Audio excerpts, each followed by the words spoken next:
At 2 a.m., my wife called me crying. Not the quiet kind, the sharp, breathless kind that means you're about to be handed a problem that costs money. Frank, she said, you need to wake up. I was already awake. The furnace in our little house in Dayton clicked like it couldn't decide if it wanted to live. February pressed against the windows, and the floorboards bit through your socks when you stepped out of bed. What's wrong? I asked. My son is in the hospital, she said. He's hurt bad. They won't treat him unless we pay.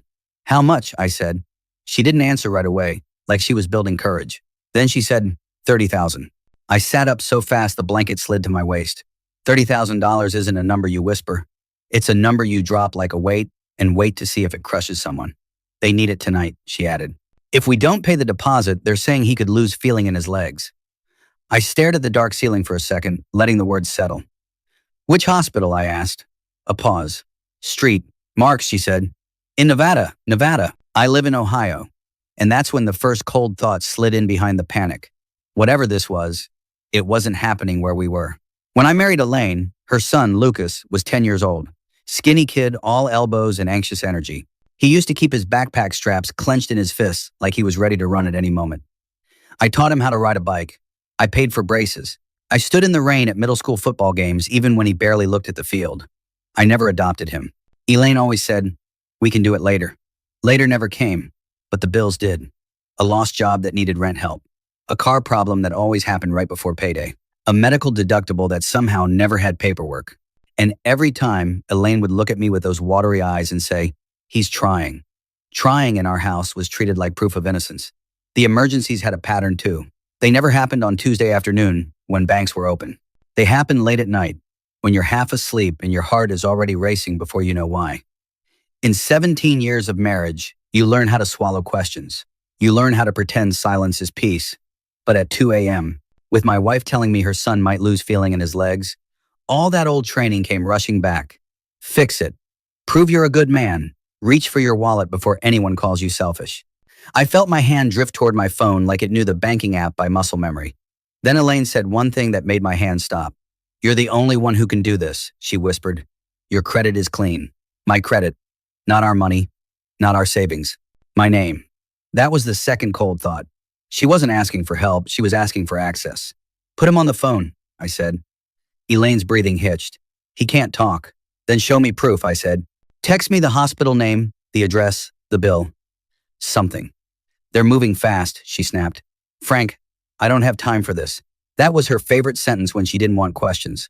I don't have time for this. It made you feel petty for wanting details. What city? I asked. Another pause, just long enough that I could hear the faint hum of something on her end, like fluorescent lights, like a place she wanted me to imagine as a hospital. Las Vegas, she said. Which hospital did you say again? I asked. Street Marks, she repeated, sharper now. Frank, please. Street Marks in Las Vegas, I said slowly. Elaine, you realize I can look that up, right? Silence. Then she pushed harder. They won't give him pain medication if we don't pay the deposit. He's begging for you. He's begging for you. That line was aimed directly at the part of me that still believed love meant never letting people fall. I sat there in bed, staring at the dark, letting my heart beat slow enough to think. Call his father, I said. What? Her voice went flat. Frank, call Lucas's real father, I repeated. If he's dying, his father should know. He should help. Elaine's voice climbed into anger. That man isn't reliable. And I am, I asked. You're his family, she hissed. I swallowed, then said the thing I hadn't said in years. I'm not sending $30,000 at 2 a.m. without proof. Elaine's voice turned sharp like broken glass. So you're just going to let him suffer. I exhaled slowly. Then I said goodnight, Elaine, and I hung up. I expected guilt to flood in right after. It didn't. What I felt instead was something quiet and unfamiliar. Relief. I slept. Not the light, nervous sleep of a man waiting for the next emergency. The heavy sleep of a man who finally set down a box he didn't realize he'd been carrying. At 7:12 a.m., my phone rang. Unknown number. I let it ring once, twice, then answered. Frank Whitmore, I said. A man's voice, calm and practiced. Mr. Whitmore, this is Detective Harris with Clark County Police. Are you the stepfather of Lucas Meyer? My coffee mug froze halfway to my lips. I'm married to his mother, I said. Why? There was an incident at the Silver Ridge Casino last night, he said. Mr. Meyer was detained after an altercation. During processing, your name came up. Why would my name come up? I asked. A pause. Paper rustling. The sound of someone reading something that had my life on it. We discovered a casino line of credit opened under your name, he said. Your social security number was used as a guarantor. My kitchen suddenly felt too small, like the walls leaned in. I didn't authorize anything, I said. I understand, he replied. That's why you're not being arrested, but you need to secure your accounts immediately. How much? I asked. 45,000, he said. And he tried to increase it last week. Last week. So while I was going to work and paying the electric bill, someone had been using my name like a tool. Is Lucas okay? I asked, because part of me still cared even while my stomach twisted. He has injuries consistent with a fight, the detective said. Non-life-threatening, he's being treated. But he's also facing fraud charges. Fraud? So the hospital call wasn't a crisis. It was a test, a pressure point, a way to see if I'd pay before anyone asked questions. When the call ended, I stood in my kitchen until my coffee went cold in my hand. Then I opened my laptop and pulled my credit report. 3 soft inquiries, 1 hard pull, all within the last month. This wasn't Lucas panicking overnight. This was someone planning. I printed everything, then drove to Marty's Grill, an old diner where the booths are cracked and the coffee tastes like it's been alive since the 80s. It's where men go when they need to remember who they are outside their house. Ray Kovich was already there, retired, same booth, same newspaper. He looked up once and said, "You look like you haven't slept." I slept, I said, sliding into the seat. That's the problem. I laid the papers on the table. Ray scanned them slow, like he used to audit supplier invoices back at the plant. This wasn't sloppy, he said after a minute. This was staged. What do you mean? I asked. These soft pulls, he said, tapping the page. Someone checked your limits first. You don't do that unless you expect approval. I thought about Elaine on the couch at night, phone glowing in the dark. She'd always said she was just scrolling. My phone buzzed face down on the table. Elaine. Then a text. Please call me. They're saying things that aren't true. Frank, don't do this to us. Ray didn't even ask what the messages said. He just shook his head once. Don't confront yet, he said. You protect yourself first. Protect how? I asked. You freeze accounts, you change passwords, you document everything. And you don't let guilt make decisions, he said. Guilt. That word sat between us like an old enemy. When I got home, I went straight to the filing cabinet. Elaine kept everything organized. Insurance, taxes, medical statements, neat labels in her handwriting. Behind the homeowner's policy was an envelope I didn't recognize. Inside were copies of my social security card, my driver's license, a pre-approval letter for credit, dated 3 weeks ago. My knees went weak. That night, a new number called. A woman's voice, tired and professional. Mr. Whitmore, this is Special Agent Karen Lewis. We need to schedule an interview regarding identity misuse involving your name. Identity misuse. Federal words. Big words. And all I could think was, Elaine had been standing next to me in this house the whole time. Elaine came home around 6:40 p.m., snow melting off her boots, cheeks flushed like she'd been crying, or yelling, or both. Lucas is stable, she said quickly. They got him comfortable. I nodded. She hovered, waiting for me to ask questions. I didn't. Her eyes narrowed. You're acting cold. I'm acting careful, I said. Her posture stiffened. The police are making it sound worse than it is. Casinos exaggerate. Lucas just signed something he didn't understand. I saw the timeline, I said evenly. This wasn't one signature. Elaine blinked. Then her face changed. Not anger. Calculation. That's how you know someone is scared.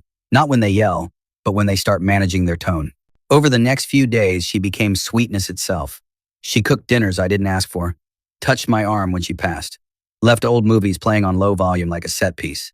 It felt rehearsed, like she was following instructions she didn't write. One night she sat across from me at the kitchen table, hands around a mug she wasn't drinking from. Families don't turn their backs, she said softly. God forgives. I'm not God, I replied. She leaned forward. Frank, please. He's my son. There it was again. Not our. My. You want forgiveness, I said. Start with honesty. Her mouth trembled. You don't know the whole story. I know enough, I said. She reached for my hand. I didn't pull away, but I didn't squeeze back either. Her fingers were cold. Then she said it. Not loudly, not as an insult, like it was obvious. You've always been the safer name. She froze the moment the words left her mouth. I didn't react, didn't raise my voice, didn't ask her to repeat it. I just nodded once, like I'd heard a machine make a sound that told me exactly where the fault was. That night, I went into the garage and called my bank. I froze every joint account, changed every password, ordered new cards, all legal, all quiet. Then I filed for legal separation, not divorce. Separation gives you space without tipping over the whole house while you're still standing inside it. Elaine found the notice the next morning. "What is this?" she asked, holding the paper like it burned. "Boundaries," I said. Her eyes flashed. "You're going to ruin us." "No," I said. "You already did that. I'm just refusing to hold it up." The federal building smelled like floor wax and winter coats, beige walls, low ceilings, a place designed to drain emotion out of people. Justice isn't meant to be dramatic. It's meant to be final. Elaine walked in 10 minutes late, heels clicking too loud for the room, hair perfect, eyes red enough to look convincing. Lucas came in through a side door with a public defender, split lip, puffy face, rib brace under his jacket. He didn't look at me. I sat alone on a hard bench with a folder on my lap, hands folded the way I'd learned to sit during disciplinary hearings at the plant. Calm, still, prepared. The prosecutor spoke in a clean timeline. Casino markers, credit lines, my SSN, refunds routed through accounts I didn't control, recorded calls. Paper doesn't care about feelings. Elaine shifted when her maiden name came up. Then the judge looked at me. "Mr. Whitmore, you are listed as guarantor on multiple accounts. Did you authorize any of these?" "No, Your Honor," I said. "I didn't know they existed until this week. When I found out, I froze accounts and reported it." The judge nodded. Then the prosecutor stood again. "Your Honor, we'd like to introduce Exhibit D." A man stood from the back of the room, mid-50s, work boots, nervous hands. "This is David Meyer," the prosecutor said. "The biological father of Lucas Meyer." Elaine's head snapped up. Lucas finally looked at someone. David cleared his throat. "I've been paying child support since he was born. I tried to stay in contact." Elaine moved, changed numbers, told me Lucas didn't want to see me. Elaine shot to her feet. "That's not true." The judge raised a hand. "Sit down, ma'am." David kept going. "A collection agency called me last month. That's how I learned my son was using Frank's name. I would have helped him get treatment. I wouldn't have helped him gamble." Lucas's face crumpled. Then the recording played. Elaine's voice filled the courtroom. "You've always been the safer name. No context, no explanation. Just truth, naked and ugly." Elaine covered her mouth. The judge leaned back, exhaled slowly, and said, "Mrs. Whitmore, do you dispute the authenticity of this recording?" Elaine's lawyer whispered urgently. Elaine shook her head. The judge turned to me. "Mr. Whitmore, there is no evidence you authorized or benefited. All claims against you are dismissed." Something loosened in my chest. Release. Then the hammer fell. Elaine was charged with conspiracy and identity fraud. Lucas's charges were reduced, but not erased. Fraud, assault, mandatory treatment. Lucas slumped like a puppet with cut strings. Elaine stood shaking. As the court recessed, Elaine stepped toward me. "Frank," she whispered, "please. I was just trying to protect my son." I looked at her for a long moment. "I spent 17 years protecting him," I said quietly. "You spent them using me." Her mouth opened, closed. I stepped back. And for the first time in a long time, I didn't feel like the villain for saying no. I moved in April. Lake water still looked like steel. The wind still carried winter in it, even when the calendar said spring. The house sold faster than I expected. A young couple with a baby on the way wanted the quiet street and the paid-off bones. I wished them luck and meant it. I rented a small place near the river. One floor, no stairs, a porch that faced east so the morning light hit the coffee mug just right. The first night there, I slept with the window cracked. I woke up to birds instead of a phone buzzing with panic. Elaine wrote once, a letter, not a text, handwritten. I recognized the slant immediately. She said she was sorry. Said fear makes people do things they don't recognize. I didn't write back. Not because I was angry. Anger takes energy, and I was done spending mine. I heard Lucas enter treatment as part of his sentence. I hope he stays in it. I really do. But wishing someone well doesn't require you to carry them. Life got smaller in a good way. I started volunteering one morning a week at the union hall, helping guys my age understand paperwork they'd been avoiding, pensions, beneficiaries, boundaries disguised as forms. You'd be surprised how many men don't know whose name is on their accounts. Sometimes, sitting on the porch with cold wind on my face, I think back to that 1:48 a.m. call. How close I came to sending the money. I used to believe love meant never letting people fall. Now I know better. Love without limits isn't love, it's liability. Revenge didn't come with shouting. It came with silence, paperwork, and the quiet decision to stop paying for someone else's lies. If you're listening to this and you've ever been treated like a wallet instead of a partner, if you've ever been told your worth was measured by how much you could fix, I want you to know something. You're allowed to stop. You're allowed to protect what you earn. And you're allowed to sleep through the night. Sometimes the bravest thing you can do is hang up the phone.